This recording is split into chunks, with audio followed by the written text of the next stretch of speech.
Welcome to the Endurance Drive podcast. Our mission is to share the key principles that structure our approach to endurance training and coaching. I'm Katie. And I'm Elena.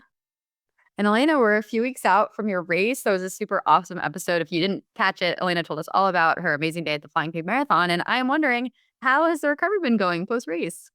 Yeah, I'm feeling pretty good. I definitely had that post-marathon leg soreness.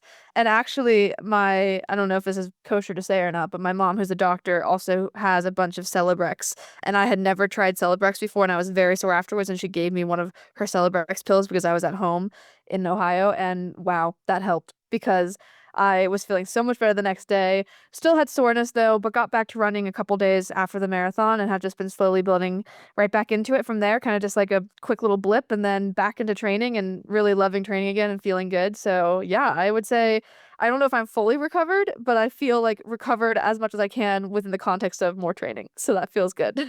Yeah, I love that. And you were saying before how you're transitioning into like mountain power phase post-marathon. Is that still the plan? Are you out on trails? How's that been going?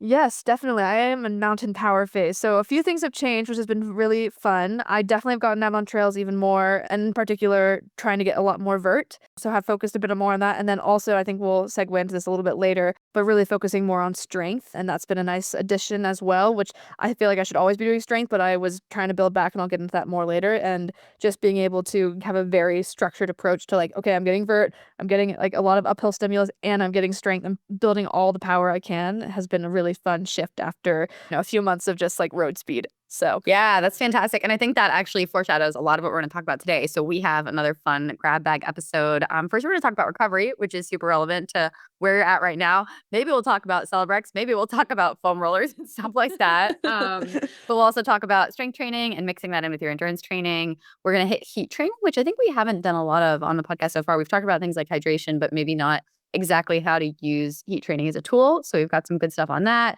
We're going to talk about structuring training for different kinds of events and then answer some athlete questions and then finish up with challenge and gear pick of the week. So it's going to be a fun episode. sounds exciting. Yeah, let's get into it.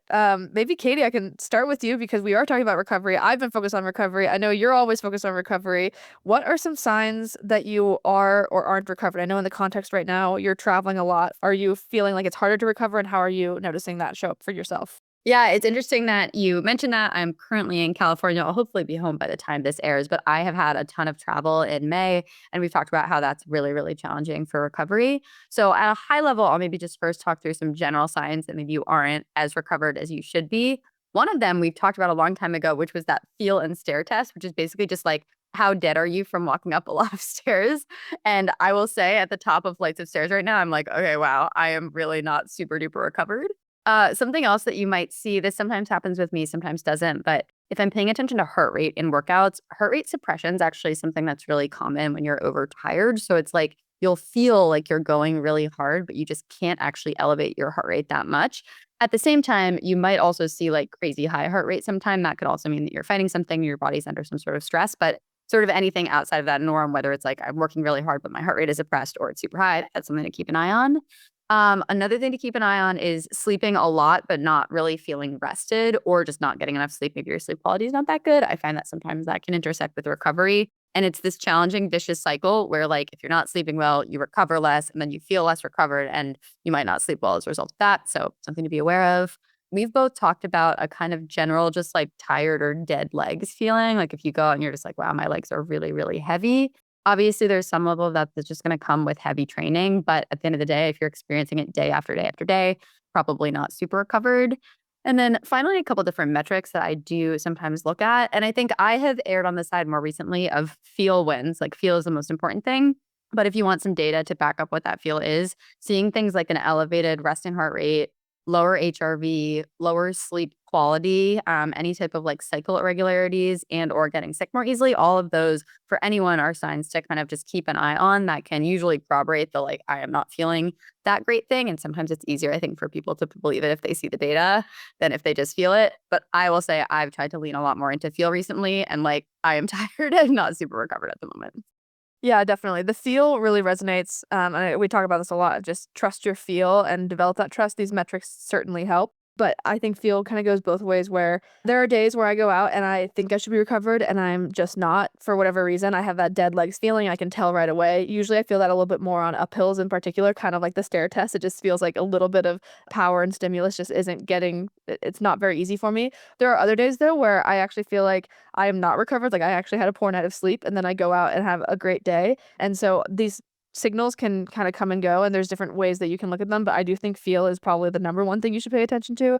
And typically we always say, or at least my rule is if there's 3 days in a row where you're feeling pretty horrible, it's a sign that you should just take another rest day or do something to amend the situation or take some of the pressure off because you're not really going to be adapting if you're not recovering, and recovering is so, so important. So yeah, Katie, really like all these different ways you looked at it. I'm pretty similar across this entire spectrum. I think for me, I really fall into the camp of not sleeping well despite being exhausted is typically the number one sign that I'm not recovering.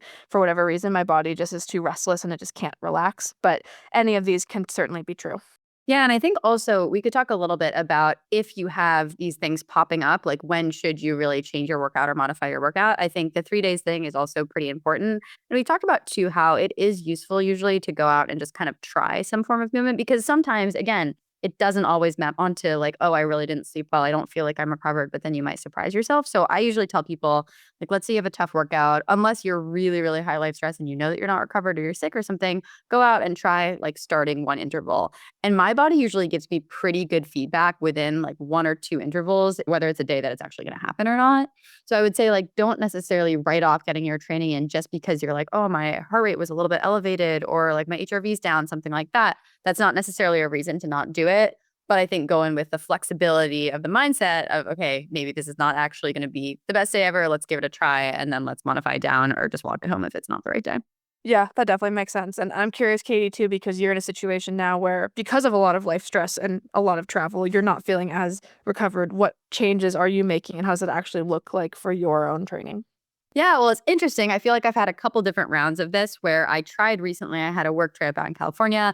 I like also made it a training camp week and did a lot of stuff and then was really, really, really tired the week after that. And so now I'm on my next trip to California in a period of 3 weeks. And this time I'm saying, okay, we're going to just try for lower volume and we're going to see how that feels. And maybe then I won't get as wrecked by the whole travel experience as I did last time. And hopefully then be able to kind of build higher later on. But I think that my broader reflection on all of this too is it helps that I feel like my A race for the year is done. You know, we talked about the marathons. That was a really, really exciting thing for me. And I think it's been great to reframe the rest of my season as like bonus fun things that I'm excited to do. It doesn't put as much pressure on like, okay, well, I have to nail everything perfectly. And it also doesn't put as much pressure on like, well, I won't travel and I won't do anything else in my life because I care so much about my races. I'm kind of like, you know what? It's busy lifetime. That's okay. And I'm going to get in everything that I can, but I don't feel as maybe even as motivated is the right word to like sacrifice everything to make that happen just because I feel like I already sort of did what I wanted to in terms of this season. Oh, yeah, absolutely. I think it makes a lot of sense and really cool to have that reflection too that, like, no, we don't have to be at the top of our game all the time. And it's okay to take on more and know that you're going to be a little tired. I feel like that's just like, for me, the story of college, right? Where you're just like, you know that you're just going Yeah. to be really tired, but you're trying to do it all kind of thing. And there's certainly times to take more care of your body as you're leaning in for something in particular, but it's just a question of priorities. And I think that makes a lot of sense. So that's cool. But on that train of thought, then, Katie, are there any things that you certainly focus on for recovery? Like, what are your favorite go-tos for when you need to focus on recovery more?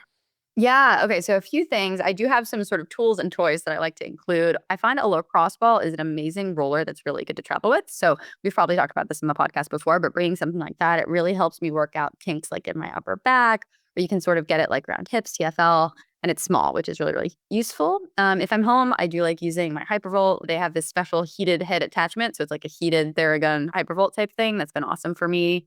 But I will say that I think the toys and gadgets are actually less helpful than the two biggest foundations of recovery, which are number one, fueling, and number two, sleep. So, in terms of fueling, I know that I really, really need to push the carbs and protein extra when I feel under recovered. So, a few things I really like to do are I'll make smoothies with Live Momentous Recovery Mix. That's kind of my go to recovery mix. If I'm on the go, there's different shakes that I'll grab, like protein type shakes. And usually I'll add some type of carb source with that. So like piece of fruit or something, because often the protein shakes don't actually have the amount of carbs that you need. It's great to get the protein, but if there's no carbs in there, then it's not even going to absorb as well. So I'll go for something that's like a 3-to-1 ratio of carbs protein.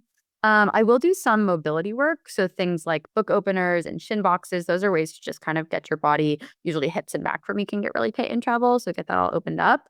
And then my very favorite thing, I can't always do this when I'm really busy, but if I can ever carve out like 30 minutes free to take a nap, especially after lunch, I will feel so much better for the rest of the day. So that's something that I really like to pull out like on a weekend. If I can just say, okay, Saturday, like I'm going to get my workout in the morning, I'm going to have lunch and then I'm going to take a nap. I find that that's an amazing way to just bank a little bit of extra sleep, especially if you're not getting enough sleep at night.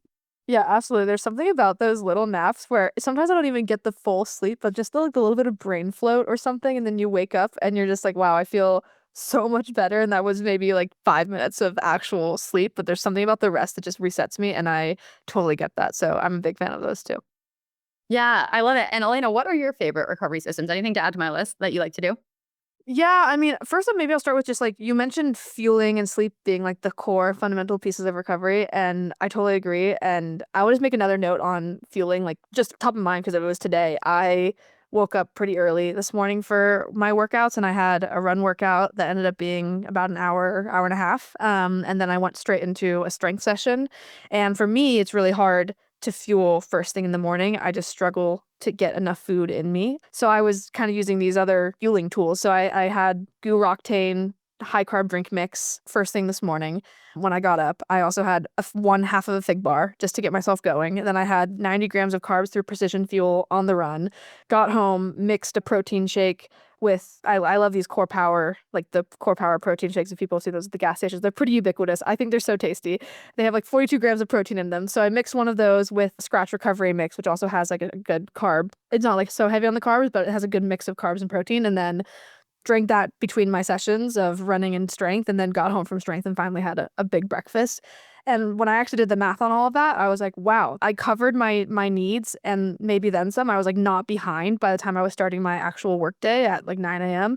And I can feel it. And I've done this now a few times and I can like really feel the difference in terms of how I'm recovering even throughout the day. Cause I'll go do a double session now a little later. We're recording kind of mid-afternoon here and I'll do a uphill treadmill later this afternoon and I can do it. And I've done that a few times now. And it's because I'm staying on top of fueling. And in the past, when I wasn't on top of fueling like that, not only did I suffer like day of, like I just felt so tired trying to get through my day, but a few days down the line in the week, I was feeling much worse. And then that also compounds on itself over time.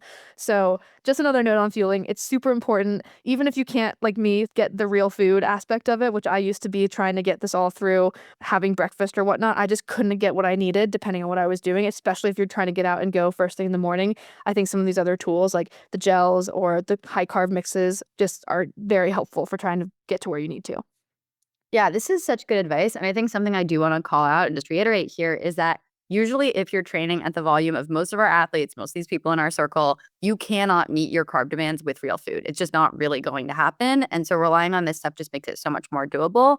And I think often there's actually limits on your stomach capacity to take in the like oatmeal version of 100 grams of carbs as compared to the high carb mix or the Roctane or whatever it is, the gels. And so a lot of people, I think, when I first start working with them, are often hesitant about doing all that. They're like, I don't really, it feels unnatural or whatever it is. But at the end of the day, that I think is the only way to do it. And if anyone's figured out ways to actually get in the real food version of some of this stuff, they should let us know. But I mean, even with the Spring Energy scandal where it was like, oh, we have the real food version of gels, it turned out that that wasn't actually anywhere near the amount of carbs that they were saying. So I don't think that there are great options out there for real food. And you can certainly mix it up like fig bars plus goos and whatever. That's all fantastic. But yeah, I am skeptical of anyone who thinks that they can actually get carb demands for 3 hours, 4 hours of training with regular real food. Totally. Yeah, I definitely agree. I mean, that's certainly been my experience. And I mean, it's also just a much better experience for me of getting this food in because I would try to eat a big bowl of oatmeal. And oh my gosh, if anyone's ever tried to eat a whole big bowl of oatmeal, it's hard. It's not very pleasant, especially at 5:30 in the morning. So yeah, I just wanted to share that because it's been really helpful for me to like use these tools with fueling in mind and just be really consistent because I used to start my day and probably be already over 1,000 calories in the hole. And hence the overtime me developing the relative energy deficiency because in that block of time from my morning, I was probably just like really struggling. So that's been super helpful. So that was my number one call out was fueling. But then apart from that, I do have my little tools that I also really like. Katie and I have both talked about Normatec boots. I have the Air Relax boots, which are I think a cheaper version, but I love them. And mainly just because it feels good and it's passive and I can do it while I'm working. And I don't know how much it really helps, but it just mentally makes me feel better. And I do think it helps my legs just kind of like get some of the soreness feeling out of them. And then I am a fan of just doing kind of like what Katie was saying with mobility. I would just say like consistent, simple stretching and whatever routine works for you. The reason why I like this is because I do get tight and just like that feeling if you ever go to yoga class where they're like, move whatever feels good to you. I think your body knows a little bit of like what feels good and just setting aside a little bit of time to do that, especially before bed and in the morning. In the morning is really important because I'm so stiff in the mornings, but just a little bit of that just kind of gets me going and I think helps have that consistency and movement throughout the day. So that's really important to me. And then I mentioned this that I had this morning, but the scratch recovery mix, I've been a big fan of it. There's a horchata flavor that I just think is delicious. So I mix that with the protein shakes, which for me is Core Power protein shakes. I love those. And then my other couple things are a little bit potentially bougie, but I love the sauna, and we have a sauna, like a little cheap sauna in our backyard. But then there's also this spa in, I guess, kind of a spa. It's actually a bathhouse in Salt Lake City, and I would be curious if these exist in other cities, and if they do, highly recommend people checking them out. Where it's like a sauna, a steam room, a cold tub, and a hot tub, and you can kind of rotate between them. And it's not all the time, but like maybe once every couple weeks, I love to go, and it just makes me feel really relaxed mentally and physically. So that's great. And then the last thing that I think is also really important for me is massage. So whether it's self massage with a Theracane on my back or the Theraguns on my legs or foam rolling, that's like what I do kind of as maintenance. But then every probably like 3 to 4 weeks, which I should probably do more often, but also kind of a budget thing, is getting a proper sports massage. And I'll usually have them focus on my problem areas, which for me can sometimes be like really hamstring strains. And I have like low back and shoulder issues as well. So all of that comes together. It's a lot of things, but I've really learned over time to prioritize recovery, and it's only becoming more and more important as I get older. I know we could get away with a lot when we were like 20, 21, 22. I was like, I never need any recovery for anything ever. And I'm going to be completely fine. And now pushing 30, it's like, okay, we've got a lot that we need to do to keep the system operational. But yeah, I love all your ideas. I would love to take this segue actually. So we were talking about kind of what your training looks like right now, what your recovery looks like right now. Let's talk about strength training and kind of how we can think about integrating strength training with endurance training. So we have a lot of ways to think about strength training. One of those is just traditional strength training in the gym. There are also lots of sort of cardio-inspired workouts that build strength. So things like swimming with paddles and buoys, a great example of a strength-oriented swim workout. You could think about low cadence, hilly biking. You could think about running hills. You could think about rucking. You could think about things like carpet stadiums. There's a lot of different ways to do it. But maybe first I'll ask you, Elena, how do you think about strength training and periodizing it? You said it's been a little bit different now that you're focusing on your mountain power phase.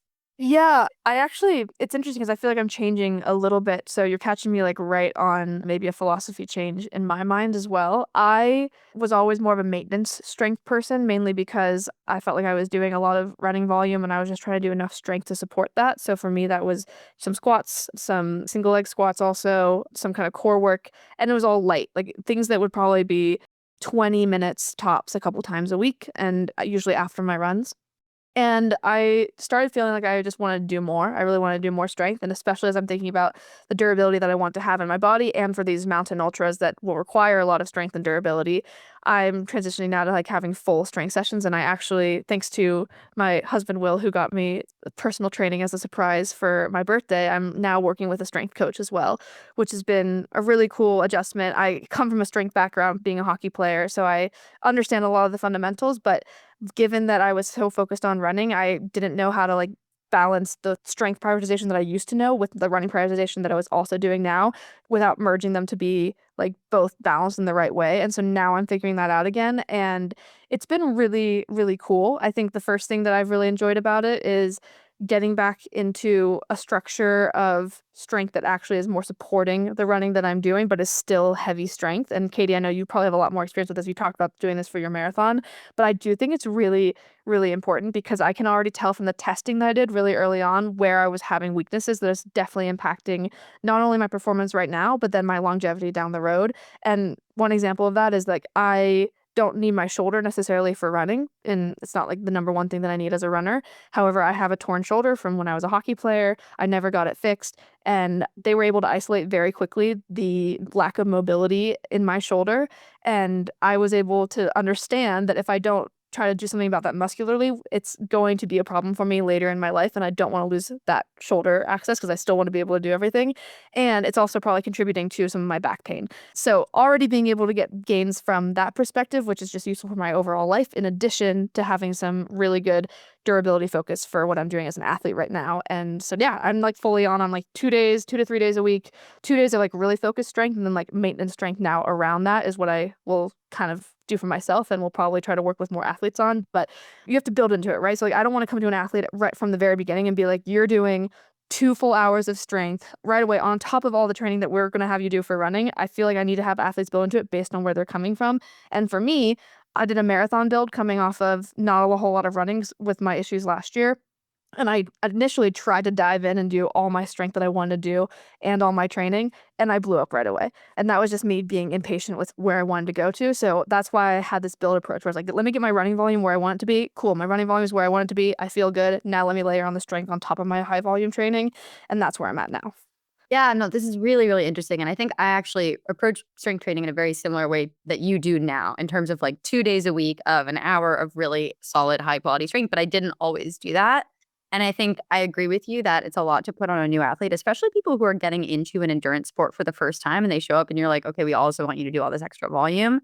I think maintenance is probably the floor of what we would recommend. So for athletes that are really hesitant about getting in the gym, I'll say, okay, I want you doing band work. So stuff to just make sure that your glutes are strong. I want you doing maybe a little bit of core work. I want you to do some type of mobility activation before your runs, and we'll just kind of leave it at that. And then I will put in the organic sort of strength oriented cardio workouts, the low cadence biking, stuff like that. Because at a certain point, there is a time limitation, right? And we need people to actually run a little bit or swim, bike, run if they're doing a triathlon or a run race. But the way that I approach it, and I do think this has led to huge breakthroughs for me, is those 2 times a week intense strength workouts, and I periodize it around the year. So sort of in my off season, that's when I'm working on sort of imbalance type stuff. It's not very heavy. It's not very hard because I'm letting my body recover. But there, I can sort of isolate like, okay, I was always having upper trap pain. How can I work on that from a mobility and then light strength perspective? And then kind of as I'm building into the season, that's where I'm doing sort of a general prep phase, we called it. So it was like heavy, heavy lifting that kind of built into marathon training, and then transitioned to specific prep phase, which was still very heavy, but all geared towards the sport that I was focused on. So there's some things that aren't going to be as important. Like upper body's important, but not as important as lower body and hip and stuff like that for running specific, tri specific. And then since I have sort of long season, it's turned into more of a maintenance phase where I'm not doing like max building at the moment. But I imagine that that will come back in kind of as I transition into next season's build. I'll have that recovery phase and then I'll have the general prep. So it's been great. I owe all this to the learning that I've experienced with my strength trainer. So this is also a plug to work with a strength trainer if you don't know anything about the gym. And it is sort of a bougie item, but you don't have to do it forever. I think learning kind of your way around the gym with just a couple of sessions and having an expert do some type of functional movement screen on you so they can tell you what you need to be working on. That's honestly why I don't program specific strength for athletes, because I have no idea what their imbalances are and I'm not trained to actually evaluate those.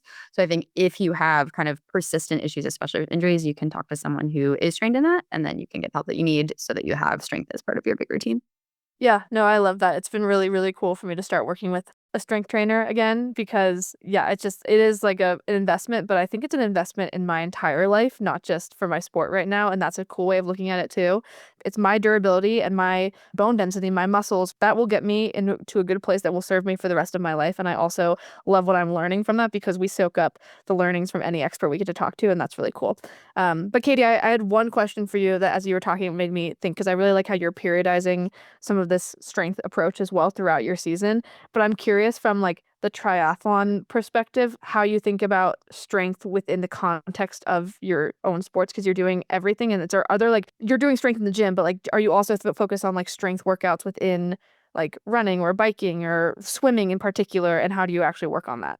Yeah, so I think that's where it depends on sort of what I need for the day. What's the stimulus of the workout that I'm looking for? What I really like about swim workouts with strength is paddles and buoy, which I talk about a lot with Jim on the podcast, is an amazing strength workout that's also sort of recovery. So you're not doing anything with your legs, you're just really flushing it out. but you're getting really, really good upper body stuff. So I think that's something that I will incorporate all of the time. Also, because I just really enjoy swimming with paddles and buoy or just paddles. So I'll fold that in very, very often. I think it's very rare that I don't do at least a little bit of paddles with a swim workout. And then I think on the bike, it's a little bit more organic, but anytime I ride somewhere hilly, I feel like I'm getting sort of a bike oriented strength workout in. But it's important that I'm also doing the strength in the gym because if, for example, you favor one side versus the other, you can actually hurt yourself climbing a ton of hills, get knee issues, hip issues, stuff like that. So it's not necessarily a replacement, but I think I am getting it organically. Similarly, anytime I run hills, anytime I do stuff like that, I am getting that strength stimulus. So I'm maybe not as methodical about it as I could be. And partially that's just because I've been a little bit more loosey-goosey with my training since the marathon anyway. And I'm like going out and doing fun stuff. If trails sound fun, great. I'm getting a super good strength stimulus. But then similarly, having the strength trainer angle there, like the coach that I work with, she's been in charge of really keeping me dialed on that. So if I'm not as dialed on exactly what the swim bike run looks like, I feel like I'm still really working towards this bigger goal that you just talked about, which is longevity, durability, and the ability to do this forever and ever and hopefully not get super injured. So I appreciate that one. Yeah, awesome. Okay, great. I love that. So I think that kind of covers our strength conversation, but definitely also want to hit on heat training a bit because it's something that I've started to dabble with a little bit. I've also been learning a lot more about it and it's been getting a bit more attention, at least in the endurance spaces that I've been following. So, yeah, Katie, do you want to chat a little bit more about heat training? Have you seen this? Have you tried this? Where are you at with heat training? So I am an interested observer that has not dabbled that much in heat training. So I'm going to let you take it away. And I have a lot of questions for you on how you're implementing this, why you're implementing this, and how our athletes can do it too. Okay, cool. Yeah, happy to give my thoughts from what I'm learning. So, very recently, in terms of getting into this, a little background on it. I have been interested in heat training for a while, and I was particularly doing passive heat training. I'm a sauna lover. I have a sauna, so I've been doing passive heat training for probably about a year now, where I will try to be in the sauna at least twice a week. And I, of course, not doing anything active in there. I'm pretty much just sitting in the sauna, enjoying it as my lovely sauna recovery time, maybe doing some stretching, etc. But I think what I've been interested in now is the gains potentially from active heat training. So the idea of doing some active training, whether that be light running or biking or even walking or hiking in really hot environments, and how that can also impact the body. And a little bit of a primer on why heat training is considered beneficial to begin with from a scientific perspective is heat training increases your blood plasma volume. It's kind of a response naturally in the body based on fluid balances. So when you're hot, your body is trying to sweat more and you have to rearrange fluids. And as a result, over time, your body just increases your blood plasma volume. That increases your overall blood volume. So you just have more blood technically in your system because you have more blood plasma, which causes the relative percentage of red blood cells in your blood volume to decrease because the denominator is now larger. You have more blood in your system, supposedly. When that happens, your body is trying to regulate and try to get back to homeostasis or its normal. So it actually triggers this natural EPO to be released from the kidneys, which triggers creation of more red blood cells, which is basically like when we talk about doping and cycling, it's having EPO and trying to get more red blood cells because that's what transports oxygen around the body and therefore it improves performance. So the idea here is that you can have this natural performance enhancing response by subjecting your body to high heat to cause over time more red blood cells to be developed in your body, which allows, of course, an improved performance. So that's the idea behind it. For whatever reason, and I'm still not entirely sure of the breakdown of this of when it's like active versus passive, but I have felt like passive heat training has been good for me, but for some reason on the active side, it's just that much more powerful because your body's also then learning how to adapt and like actually produce output under those circumstances, and then it's triggering this response even more rapidly. So this is where I've been really curious, and I've been experimenting a little bit with this in the last like maybe month or two, basically. So what I do for this, which is kind of silly, is I just wear really, really heavy layers. So I went out on the treadmill recently, and Will thought it was so funny because he has this wrestling jacket that he found at a Goodwill, like in Boston, several years ago when we lived there as like a costume. It's a big USA wrestling jacket that's meant probably for, sweating out stuff before wrestling, I guess. But anyway, so I had that. I had a base layer and a fleece underneath that jacket, and then I had rain pants and leggings on the bottom, and I had a hat and gloves.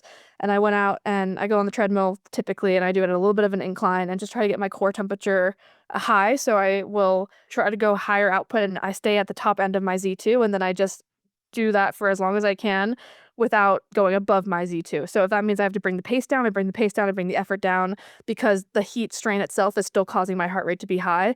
And so I'm not ever going above my Z2, so it's not so taxing on my body, but it's causing my core temperature to be high. And I'm maintaining that for typically 20 to 30 minutes, although I actually have done a longer heat session where I did it for like over 50 minutes, and that was kind of an interesting experience. But this is what I'm doing right now. I'm curious to see how I feel, so I'll report back on it. But for full disclosure, I'm kind of following David Roche's protocol here, and he talks about this a lot on their podcasts, Some Work All Play. And then I also follow Kilian Jornet, who's like one of the best trail runners in the world for sure, on Strava, and he is hitting heat training massively. He's basically doing one long run and alternating it with a heat training day every other day. So once I've seen these kind of examples of it is where I was like, okay, I really want to try it. And so far so good, but I'm curious. I'll keep reporting back on it. Yeah, this is absolutely fascinating. I love the idea that it's completely legal, sort of a doping response. Like you're trying to do the thing that people do when they dope, but it's totally allowed. And it's just kind of like a funky training modality to put on a huge wrestling jacket and a bunch of layers and go on the treadmill. I have a bunch of questions for you. So first is there anyone that shouldn't heat train? So I think thinking about red blood stores, for example, like if you are low iron, we've talked about iron deficiency before, is that an issue with respect to heat training? I know I've heard a lot about like pregnant women shouldn't spend too much time in really, really hot environments. So we coach some pregnant athletes, like, should they not consider heat training? Do you have any thoughts on like who should and shouldn't do this? Yeah, it's a really good question. And I will put all the caveats out there because I'm also experimenting and learning this right now. So I think everyone should do their own research on this regardless and definitely talk to a doctor if you're concerned about it.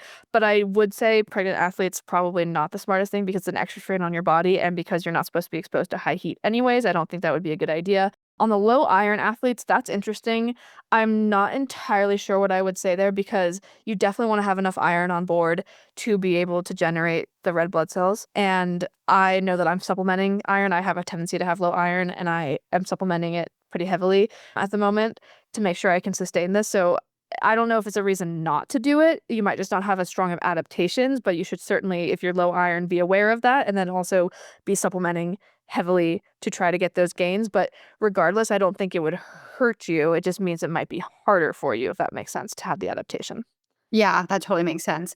And then another question related to that is, are there any red flags people should be aware of with overdoing it? Like if you start to feel dizzy or different things like that, or do you think that by keeping things kind of at the top of your Z2 and not going over it, you're actually pretty safe from like an overdoing it perspective? Yeah, I think that comes back to feel, and I think it's a really good question, though. I have personally felt totally okay by being very controlled, and that's where I think being controlled is quite important. So you don't need to go out and go with like the runaway heart rate effect of like once you keep going, it's just really hard to keep your heart. Because I will say, like, I'm going out there doing this, and once my heart rate is at my high Z2 and I'm getting hotter, I have to start dialing back the effort to be able to maintain that high Z2 effort. Otherwise, I am climbing into my tempo ranges and above, and I don't want that. So I do think you should be quite controlled and be comfortable with monitoring your heart rate as you're doing this. But of course, if you feel dizzy, stop. If it feels like it's way too much, I think you should stop. And I also think it doesn't have to be something that's that long or taxing. I think, 20 minutes of even just trying it, or even starting with passive. Start passive if you're just trying to dabble with heat training. Start by just sitting in a sauna and seeing how you do. And then layer on some active heat training as you see fit if you're curious about this stuff, but you don't have to do that much.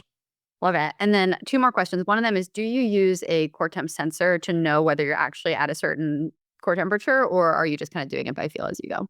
Yeah, okay, that's a really good question, and I don't right now. There is a core sensor on the market that's quite popular, the Core 2 heat sensor or something like that. It's like $300, and maybe I'll make that investment, and I honestly probably will at some point because I just find this stuff fascinating, and I like to be learning these new training things. However, it's an investment, right? And so I have kind of been dabbling right now to see how I feel about it, and I can tell that I'm hot. Like I'm sweating a ton. My face is super red. I don't know if I need to have the data to validate that. However, I do think it'd be interesting. So if you're really dialed on this, you can totally get this Core 2 sensor. It is $300, I think, but it does come with an app where you can monitor it really closely. And I think they're really focused on this kind of training. And whenever I get that, if I get that, I will certainly review it. And it might be a gear pick of the week. But until then, I think you can get started by just your feel because you can tell if you're really hot.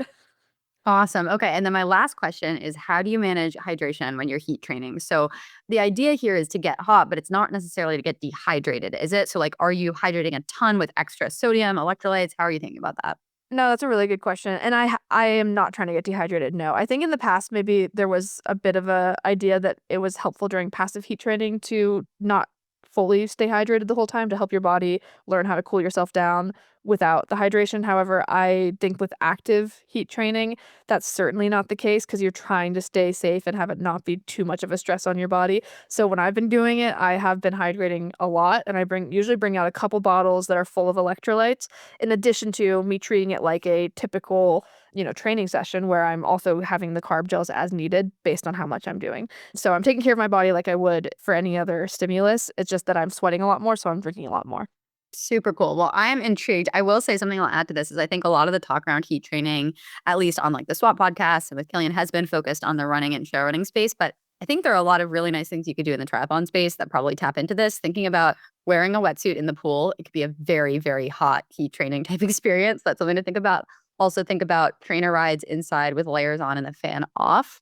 I don't usually do this. I'm big about my fan if it gets like anywhere over 65 degrees, but that's probably another way to get that stimulus. So it's not just reserved for runners. And I think it's helpful anytime, especially if you're going to be doing hot racing. I guess my last question is, Elena, would you say this is necessary if the races that you're doing aren't generally hot? Like, we're not really about heat acclimation here. We're actually more about that red blood cell effect. So even if you're racing in cold environments, I think it's still probably pretty useful. Exactly, yeah, it's like there's 2 benefits of this, right? There's, like, the benefit of will race better in heat conditions because your body is more adapted to being able to cool itself off and to stay comfortable in those, situations, which is probably the added benefit of active heat training as opposed to passive heat training, in addition to the primary one, which is just it's a performance effect, right? So, it should help anyone in any capacity doing anything because the idea is that it's with this natural red blood cell stimulating training effect, so, yeah, anyone could do it and maybe should do it, but jury's still out. Super cool. Yeah, that's one of the big shifts I've seen is it's less about heat acclimation for hot races, even though you get the adaptation, more about actually just enhancing your performance. So Mhm. super cool. Keep us posted on how you're feeling. I will. It's gonna be, I think, probably, at least 1 to 2 times a week activity for me throughout the training cycle for UTMB, so I will report back. Nice. Awesome. Okay, so next topic here, we're going to talk about how we think about structuring training for different kinds of events. And I think, honestly, Elena, you and I will hop on the phone sometimes with like, hey, I've got an athlete doing something a little unconventional. How would you think about this type of combination of races? And so I thought maybe we could actually do some case studies with how we think about structuring training when people are pursuing things that maybe fall outside the norm of like just prep for 170.3 or just prep for a marathon. So do you want to go first in talking about kind of how you think about this in different contexts? Yeah, I actually first off, I'll just say I love these cases. I really like when athletes are crossing across disciplines and being able to think from a coaching perspective of how we can get the athlete most prepared for both of those or multiple of those different types of events because a lot of the underlying fundamentals will stay the same no matter what, but we're just trying to get specific for the specific things they're trying to do, of course. So I'll give one example. I have an athlete this season who's doing both a half Ironman and then a trail ultra about 6 weeks later. And that to me is an interesting combination. I actually think they are pretty complementary. I'm not too worried about it from this athlete's perspective. However, given that they're both big events and that the athlete needs to build up from not having done a whole lot to being able to do both of these big things, it's kind of a fun puzzle to play with. So, how I've been approaching this is well, we know that we want big weekends regardless as we're approaching 70.3 training territory. We have those race sim weeks about, 4 and 8 and 12 weeks out from the race. We're doing big bike rides. We're doing blocks where we have an athlete on the bike and then coming off and doing on a run. So I'm still using a lot of that same framework. However, I'm alternating the athlete have the big bike and with a run brick workout days on one weekend, and then the following weekend I'll have the athlete focus on a longer trail run and that be the main focus, and then have like a lighter bike the next day. And I think it's still getting those core stimulus of having the durability to do both of these activities and to be able to run after the bike and to bike after the run, vice versa. And trail running is also a much more strength oriented approach. There's longer days on feet. You're just getting that like Z2 endurance that will serve her very well in the 70.3. And it's not going to be such that when she gets off 70.3 and she's now focused on this trail ultra that she has no experience on the trails. We're building that throughout. So that's one key thing that we're focused on. And the other thing that we're focused on is doing a little bit more run workouts. So we're doing run workouts definitely every single week that are speed oriented, which will serve her both for running efficiently when she's tired, doing the run leg of the 70.3 and on the trails too. So the run focus is still there, but then of course throughout that we're still doing swimming, we're still doing biking. It's just the main focus is on the weekends. The rest is supporting it besides the run workouts, which is the big focus. And that was the main adjustment that I did for that training plan. But I think it'll be a really fun combo and she'll crush it. Yeah, that's really, really cool. And I have similar athletes too who are doing combinations of things like a 70.3 and then like the Sea to Summit triathlon, which the run is not even really a run. It's sort of a power hike. And how are you training for a power hike that's just uphill at the same time as training for a 70.3 half marathon? But I think your point about alternating can be really, really cool. And I think it helps keep training really interesting and fun, is that it is a pretty different stimulus in terms of what your weekend looks like to go out for a big trail run or to go out for a big brick, like bike ride with a shorter run off the bike. But I think you are each time building overall fitness that's probably not taking too much away from either the bike or the trail. So I love how you approach that. And I think about it in a pretty similar way. I have a question for you, which is, are there any combinations of races that you think people should avoid, like especially on the running angle of things? Or there be a certain amount of buffer time between big races? I'm usually very cautious about having someone race immediately after a marathon, just because it takes a little while to kind of recover those marathon legs. But is there anything else that you think about in terms of structuring those races? Yeah, I mean, you kind of took my first thought that came to my mind, which was marathons. I'm pretty cautious with having people go do an ultra after just having done a marathon, just because the marathon will take a lot out of your legs, having it be like a speedy thing on road. And then to go turn around and have a lot of vert on those same legs, I think can be quite hard on people and potentially set you back a little bit further. And you're also not going to have your best trail day in that case. And then I think at a higher level, and this is from the running perspective, I'm not having people stack ultras that close together. I think this totally depends on the athlete and their baseline mileage and their experience in the sport. You have several athletes who, if they're even going to attempt a 100-mile race, that's it. That's the one thing for the year. Some athletes might try to do 2 ultras a year, but I'm pretty cautious about stacking those kinds of big stimulus. However, I think from the flip side, mixing sports. So triathlon and running, or a bike race and a trail race. I think those can go quite well hand in hand together. So there's not really any key rules I have there besides the same thing that I would think about in general for any race, which is, do you have enough time to have your body recover adequately? And are you thinking about this mentally in the right way, where you don't have like two completely key races that are too close together that we just can't properly recover and shift focus to because they're like a few weeks apart or something like that. So that's where I think the ABC race kind of comes into the category. But I don't know, Katie, do you have any other thoughts on that? Yeah, I think that's exactly spot on. Is as you're doing season planning, you need to be precise about what's an A goal, what's a B goal, and what's a C goal. And for me, I think it's really hard to have more than one A race a year. I've been trying to say like, okay, well, maybe I could do two if there's one kind of early in the season, but I think I need like a 6 month plus buffer between A races, which has been really interesting because I think at the beginning of my season this year, I was kind of like, I could sort of do three A races. Like this could be great. Or I started out with triathlons as A races and then brought in this road marathon A race. And now I think I've realized, like, no, I really only have the headspace for that one. And maybe some other people are different, but I just think there's so much pressure that goes into an A race, usually internal pressure, that it's not always that fun to sustain that forever and ever. And that doesn't mean you can't have an awesome performance and a great day at a B race or a C race. But if you could just sketch that out at the beginning and say, like, okay, this is the A race, and that's what I'm going to optimize for, both physically and mentally, I think you'll have a better experience overall for kind of that whole season. So super important to do that type of exercise before you actually sign up for all these races and decide that 8 of them are an A race. Definitely agree with that. You can't have 8A races. Definitely would never work. Okay, so we've got a couple more things to cover here before we wrap it up. I had a good question from an athlete recently that was basically just along the lines of, how do I know if I'm improving? And I think people wonder about that all the time because sometimes it's really hard to evaluate one workout. You might just have a workout that feels average. We've talked about the rule of thirds: average workouts, great workouts, not so great workouts. And it's hard to like say, okay, well, on the whole, are these trending in the right direction? So what I told this athlete is, in general, I as a coach am usually not really thinking about fitness in terms of even a week of progression. It's more about like a 6 to 12 week or even a seasonal time horizon where you're seeing like, wow, my fitness has really, really improved. And sometimes it's only in the context of a race simulation or a race that you actually are going to see like, wow, this actually came together in the place that I thought it was. But there are things to look out for that I think can be signals that your fitness is really coming along. One of those is seeing that your heart rate is lower for the same or faster paces on like an easy workout. It doesn't have to be that you're going to the well to see if your fitness is better.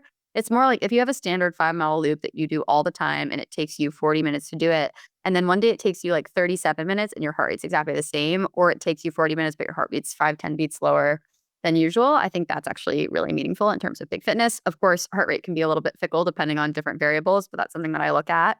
I also look at ability to hit faster paces in workout intervals for the same type of effort. So you're like, okay, this feels like an 8 out of 10, but I'm going faster, or even my heart rate might be a little bit lower and something like that.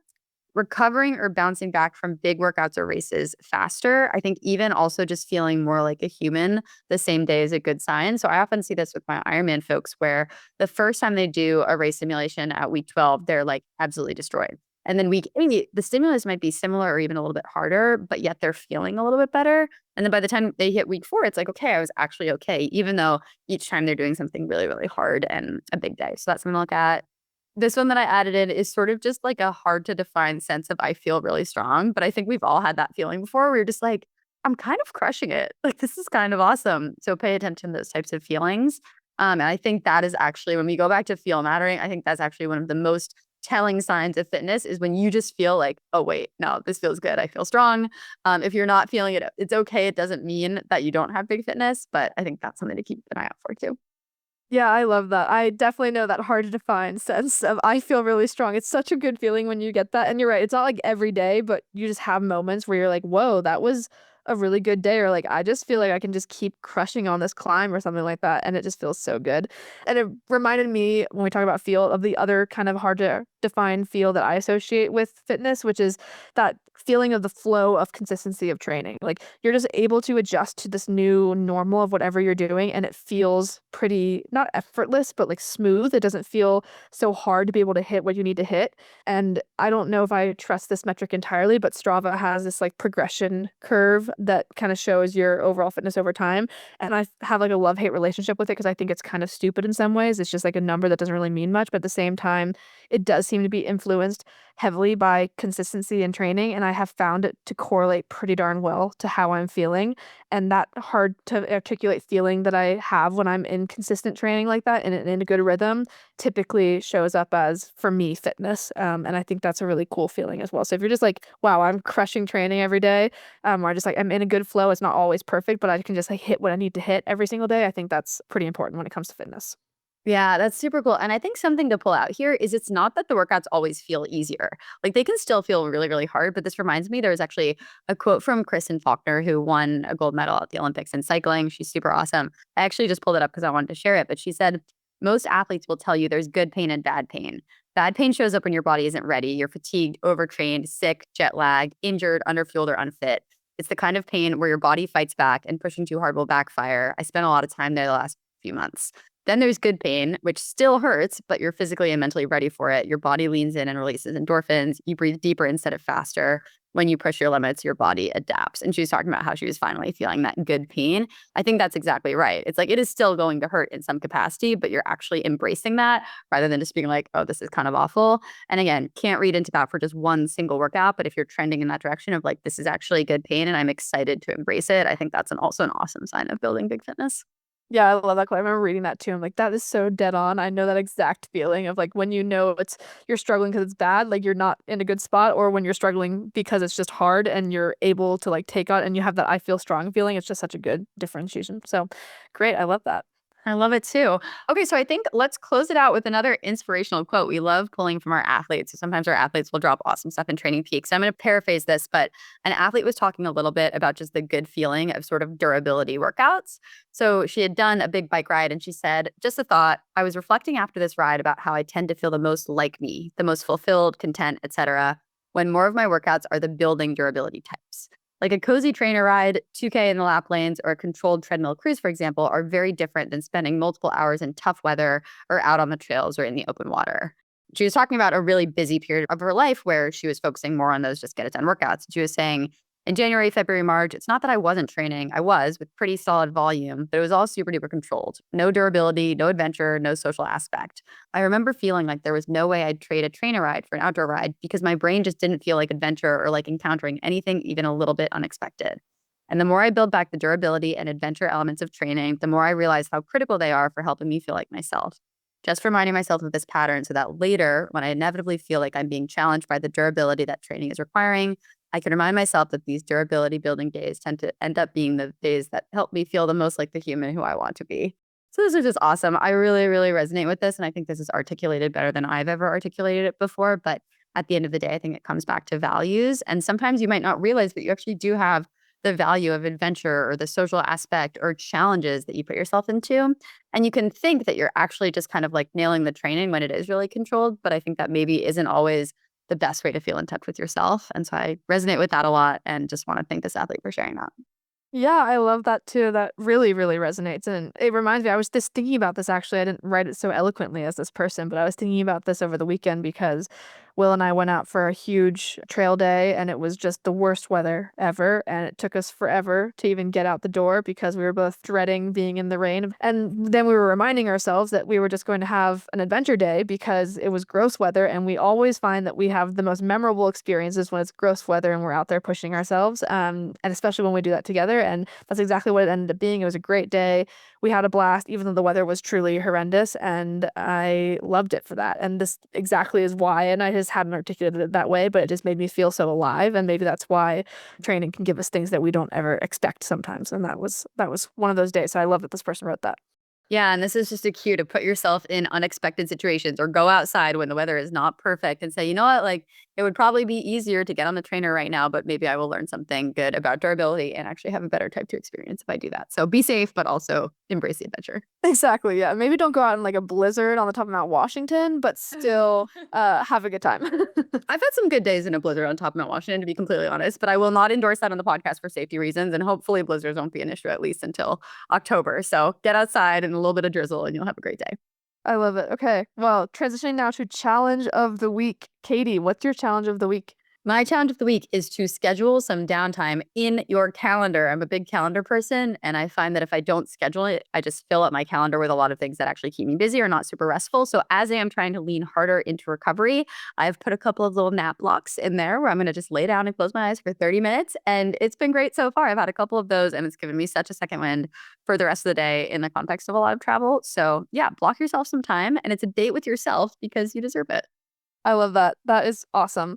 Okay, cool. Mine is very, very similar, actually. Maybe it's something you can do when you schedule downtime for yourself in your calendar if you're following Katie's challenge of the week, which is schedule yourself some spa time. I kind of hinted to it before, which is one of my recovery favorite things. But if you have somewhere in your locale that you can look up that does like a bathhouse thing where they have a sauna or a cold tub or both or whatever, or you just need a massage, I just think it can be so rewarding, especially if it's been a while since you've treated yourself like that and can also make you feel much more recovered. So that's my main one.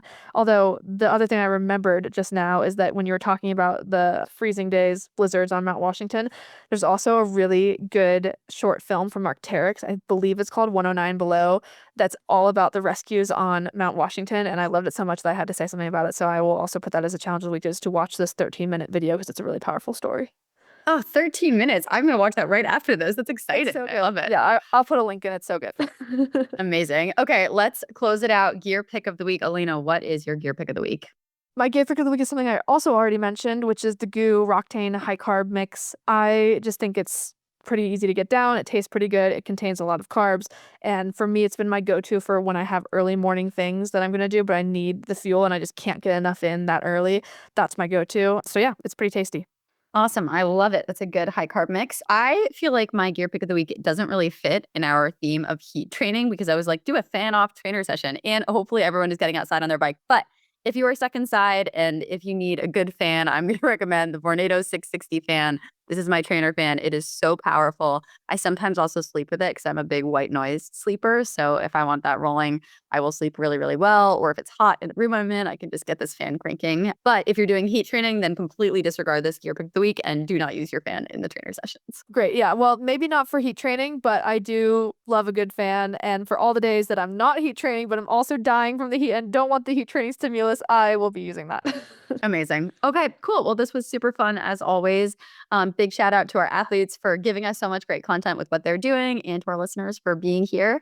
And if you're new to the podcast, please consider dropping us a rating or review or sharing it with someone who you think might enjoy learning about heat training or recovery or strength or any of the other things we talked about today. And yeah, thanks so much for listening.